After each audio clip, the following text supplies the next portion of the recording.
السلام عليكم ورحمة الله وبركاته. النهارده هاتكلم معاكم في موضوع حد يجي لي المعمل يقول لي عايز اعمل يا دكتور تحليل انيميا. طيب بتشتكي من ايه عشان تعمل تحليل انيميا او ايه الاعراض اللي عندك؟ يقول لك عندي صداع ودوخة باستمرار.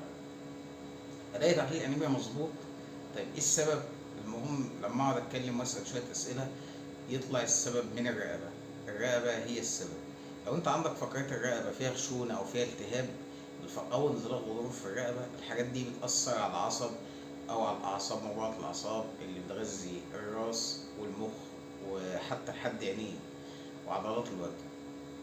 الكلام ده ممكن فقرات الرقبة تضغط على الاعصاب دي وتعمل مشاكل فيها، تحس بصداع ودوخة وألم وعدم اتزان. الكلام ده برضه عشان تتأكد منه هتلاقي مأثر على دراعاتك الاتنين وعلى كتفك، وأحيانا ممكن يحصل لك تنميل في ايديك وصوابعك. لو انت بتحس بالأعراض دي لازم تراجع دكتور